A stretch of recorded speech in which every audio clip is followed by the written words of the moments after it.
ఇవి one side designs. ఇంకో side నార్మల్గా ఉంటుంది ప్లెయిన్, ఇంకొక సైడ్ కట్ వర్క్ కానీ ఏదైనా డిజైన్ పెట్టుకోవచ్చు.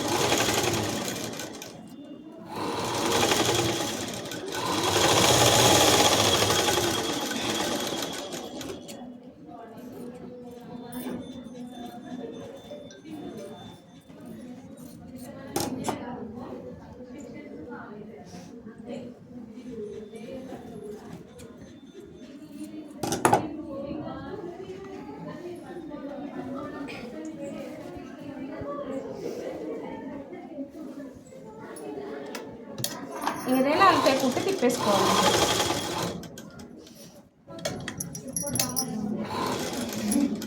అందుకే రోజుకి 10 సార్లు కుట్టాలి. ఇక మన దగ్గర ఉంటుంది ఒక నెక్కు కొంచెం కొంచెం మార్చుకుంటూ కుట్టాలి. మేము కుట్టేదాన్ని బట్టి ఉంటుంది.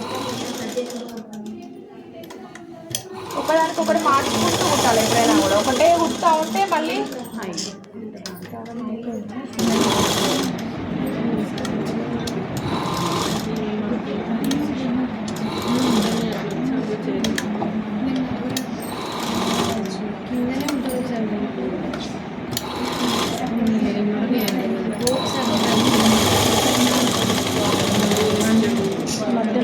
మధ్యలోనే తీసుకుంటారు.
ఇటు సైడ్ ఇట్లా వస్తుంది, ఇటు సైడ్ నార్మల్గా వస్తుంది.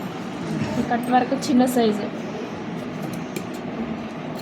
దీన్ని చుట్టూ మళ్ళీ హెమింగ్ చేసుకోవాలి. ఇంకా ఏముంది, పైపింగ్ ఒకటి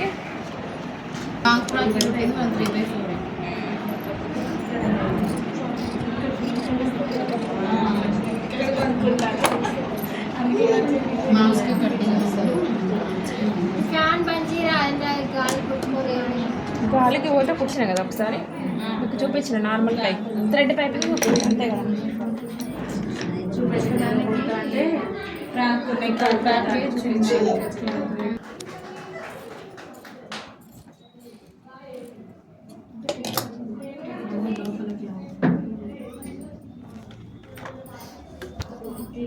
ఇది పైపింగ్ క్లాత్ అంటే మీకు చాలా రకాలు దొరుకుతుంది. షైనింగ్ క్లాత్ లాంటిది పైపింగ్ క్లాత్ దొరుకుతుంది. దీన్ని నార్మల్ పైపింగ్ అంటే ఒకటి హెమ్మింగ్ చేసేటట్టుది ఒకటి ఉంటుంది, ఇంటర్లాక్ పైపింగ్ ఉంటుంది. దానికి నోట్స్ కూడా మీకు పెడతా ఇవాళ. ఇంటర్లాక్ పైపింగ్ నార్మల్ పైపింగ్కి మన సైడ్ మంచి కుట్టుకోవాలి.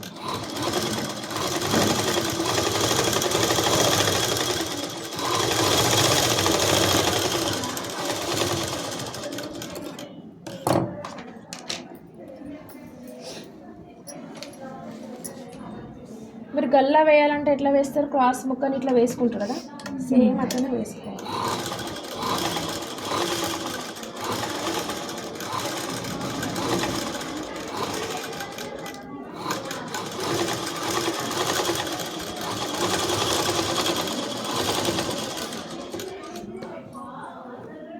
ఎప్పుడైనా కూడా క్రాస్ ముక్కని వాడాలి పైపింగ్కి.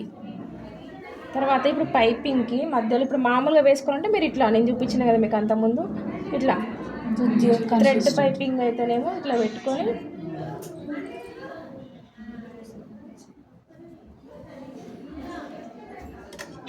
దీనికి పాదం వేరే ఉంటుంది పెట్టుకోవచ్చు, కానీ నార్మల్గా కూడా కుట్టచ్చు. థ్రెడ్ మార్చకుండా కూడా కుట్టచ్చు.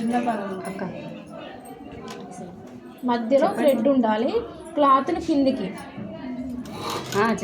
చెప్పండి. మ్యాచింగ్ దారం వాడితే మధ్యలో కుట్టు రావాలి.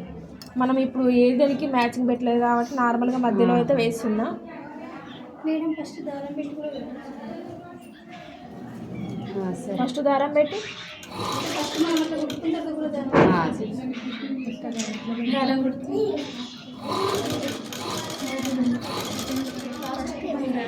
దారం పైపింగ్ దగ్గర స్పీడ్గా వెళ్ళొద్దు, ఎప్పుడైనా కూడా సేమ్ లెంత్ రావాలి కాబట్టి కొంచెం కొంచెం మెల్లగా వేసుకోవాలి. పైపింగ్ పాదం అవసరం లేదు దీనికి, నార్మల్గా కూడా వేసుకోవచ్చు. లేదు మాకు క్లాత్ సర్దడం రావట్లేదు అంటే పైపింగ్ పాదం కొనుక్కొచ్చుకోవాలి. పెద్ద మేకర్కి వేరే ఉంటుంది, చిన్న మేకర్ కూడా వేరే ఉంటుంది.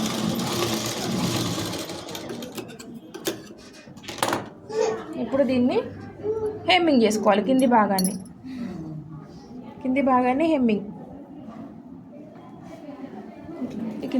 హెమ్మింగ్ చేసుకోవాలి.